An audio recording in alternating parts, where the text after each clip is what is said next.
born August 15th, 1885 in Kalamazoo, Michigan. After living in Chicago, Illinois, and Ottumwa, Iowa, that's made famous from MASH. Radar was from Ottumwa, Iowa. Oh, that's right. At 12 years old, they moved to Appleton, Wisconsin, and that's where she became a reporter, and that was alluded to in the book. And she covered the 1920 both Republican and Democratic national conventions. She had never married, she had no children, and is not known to have engaged in any romance or sexual relationship. So she kept all her information close to her vest. Her novels include the Pulitzer Prize-winning So Big, Showboat, Cimarron, Giant, and Ice Palace. Ferber's novels generally featured strong female protagonists, along with a rich and diverse collection of supporting characters. She usually highlighted at least one strong secondary character who faced discrimination ethnically or for other reasons. And through this technique, Ferber demonstrated her belief that people are people and the not-so-pretty people have the best character. She died in her home in New York City of stomach cancer on April 16, 1968, at the age of 82. She was a very interesting woman and Absolutely had a nice long life, and at the end of this book she tells Death that she's not going there She's yet. not going.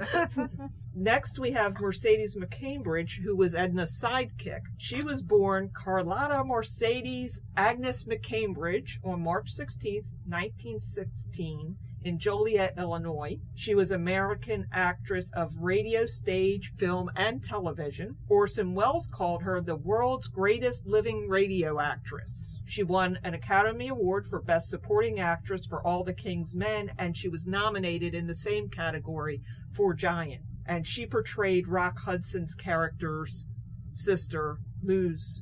They pronounced it Luz. She was also, interestingly enough, the voice of Pazuzu the Demon in The Exorcist. Huh? Yeah. Really? Know Yes. that. Wow. Oh. That was a what do you know something kind of new. thing. Yeah.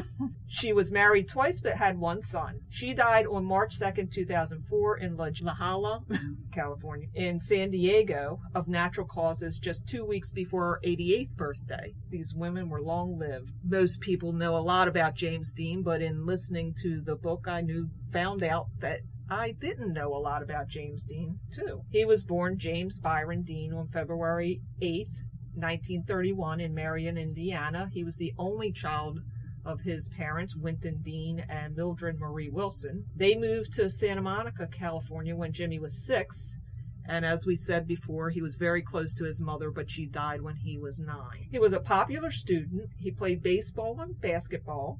He studied drama, of course, but he also competed in public speaking, which was mentioned in the book as ironic because he would mumble his lines in Giant.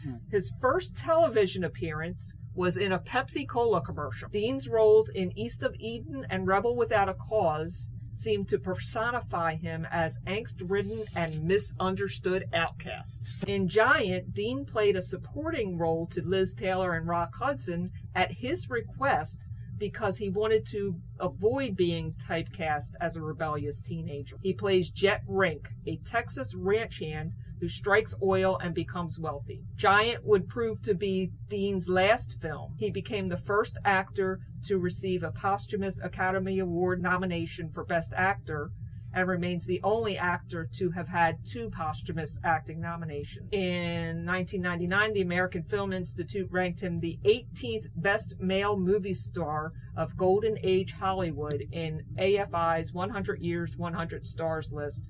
And I thought that was interesting considering he died so young and he only did made 3 3 big movies.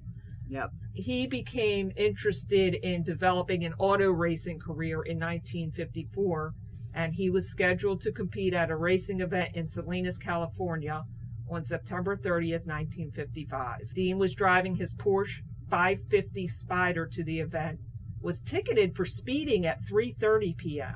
At 5:45 p.m., Donald Turnipseed was driving a 1950 Ford Tudor through an intersection while turning ahead of the Porsche. Dean was unable to stop in time and slammed into the driver's side of the Ford, resulting in Dean's car bouncing across the pavement onto the side of the highway. Dean's passenger was thrown from the car, while Dean was trapped inside and sustained numerous fatal injuries, including a broken neck. Turnipseed had only minor injuries. There were a number of witnesses to the accident, and an inquest delivered a verdict that Dean was entirely at fault due to speeding, and Turnipseed was innocent of any criminal act. Dean's funeral was held on October 8, 1955, at the Fairmount Friends Church in Fairmount, Indiana, and is buried in Park Cemetery in Fairmount. Humphrey Bogart said that Dean died at just the right time. He left behind a legend. If he had lived, he'd never have been able to live up to his publicity. Exactly. I think that's so true. I thought so too. I thought that was pretty much summed it up. And his estate still earns about $5 million per year, according to Forbes magazine. Yeah, here's a list of famous people that have earned more money dead. Elvis is one of them. Mm-hmm. Marilyn Monroe's one of them. Mm-hmm. Yeah, that's pretty amazing. So the movie Giant, I figured I would talk a little bit about that. It was released in 1956 after a year spent in editing. It premiered in New York City on October 10th in 1956, but was released nationwide November 24th, 1956. It is an epic portrayal of a powerful Texas ranching family challenged by changing times and the coming of big oil. A major subplot concerns the racism of many Anglo-European Americans in Texas during the mid-20th century and the discriminatory social segregation enforced against Mexican Americans. In the first third of the film, Bick, portrayed by Rock Hudson, and Luz, portrayed by Mercedes McCambridge, treated the Mexicans who work on their ranch condescendingly, which upsets the more socially conscious Leslie, who is portrayed by Liz Taylor. Bick eventually comes to realize his moral shortcomings. In a climactic scene at a roadside diner, he loses a fistfight to the racist owner, but earns Leslie's respect for defending the human rights of his brown-skinned daughter-in-law and grandson. Another subplot involves Leslie's own striving for women's equal rights as she defies the patriarchal social order, asserting herself and expressing her own opinions when men talk. Gadzooks. Lock her in a tower. She protests at being expected to suppress her beliefs in deference to Bix. So TV Guide gave the film its maximum of 4 stars, saying of James Dean's performance, this was the last role in Dean's all-too-brief career. He was dead when the film was released, and his presence ran away with the film. He performs his role in the overwrought manner of the era, and the rest of the cast seems to be split in awe of his talent and disgust over his indulgence. And that sentiment, I think, was abundantly expressed in the book. Yeah. Ifkovic did a great job of portraying that. I think that also refers to his role in the movie. He plays an alcoholic. That's true.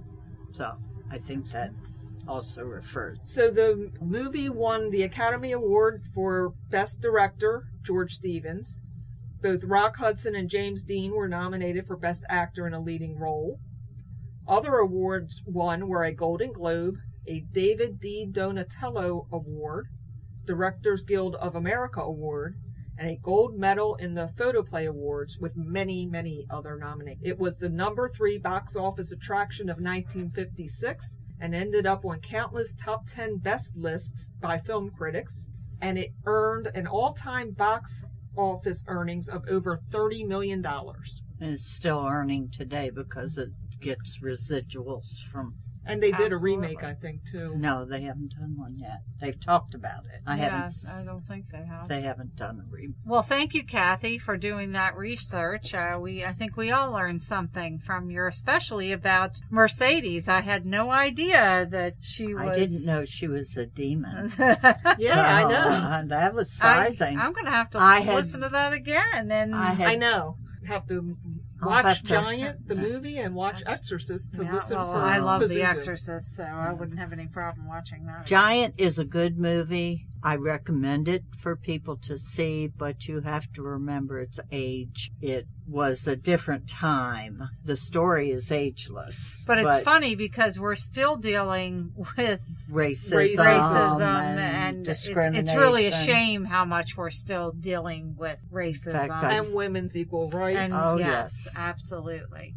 Mom read the actual book. Kathy and I listened to the audio version. Sometimes I feel like I missed something out by doing that, but the narrator of the audiobook was so good at the changing of the voice of sounding like Edna. Bernadette Dunn, I have to give her props. She was amazing, and I am going to have to definitely look for other books that she's narrated. She did an excellent job. She made Edna's voice sound like an elderly lady's. She sounded like 40s kind of woman for Mercedes. She did James Dean well. Everybody had a definite voice and definite characteristics to each voice. You could tell who was who listening to her. I didn't listen to the book. I read it. The voices in my head were very good. So no comment. I have listened to books that were so well done, and some there are awful. certain. Let's put it bluntly. But this is one of the good ones, and we will definitely look for other books that she has narrated. We just wanted to throw that out there, that there are different ways to read. If you don't have time, get the audiobook and listen in your car or listen at work. If you order through Kindle and you have an Alexa, your Alexa will read to you. You just say, Alexa, read the name of the book. And if you've stopped, it will pick up right where you stopped. You can listen to the whole book. It's great. And the voice is not that robotic that some of them are. They do a good job. I'm sure that the Google Dot does the same thing, but we happen to have the Alexa, so that's the only one we can really comment on. Right. And I just wanted to mention also that you don't necessarily have to buy the audio. The audios are available for free at your library. You can actually get a CD, or you can go online and get a digital copy from Overdrive or Hoopla. Yeah. There are different ways of finding Access 360. But we always also want to support budding writers that do want to patronize them. They would definitely appreciate that. That's so true. Yes, definitely. All right. Well, I think that does it for Lone Star, and we're going to announce the next book in our A to Z series, and we're on the letter J. So we are going to do Kingdom Come by Jane Jensen. Jane Jensen is an American video game designer and author. She is most known as the creator of the Gabriel Knight series of adventure games, and also co-founder of O'Brien Media, Pinkerton Road Video Game Development Company. Jane Jensen was born Jane Elizabeth Smith. She's the youngest of 7 children. She received her BA in Computer Science from Anderson University in Indiana and worked as a systems programmer for Hewlett-Packard. Her love of both computers and creative writing eventually led her to the computer gaming industry.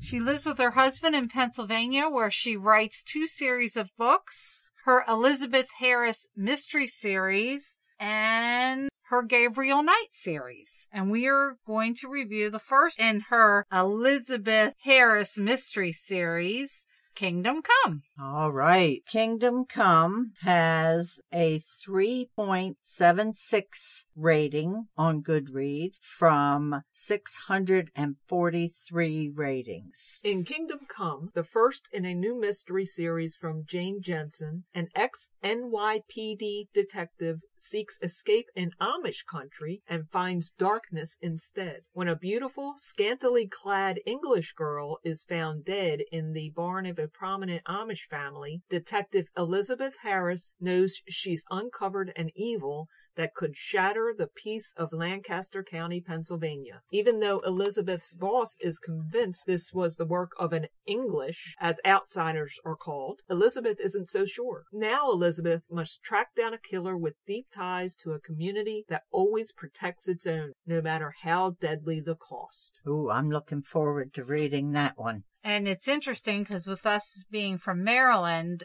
Amish country is only about 25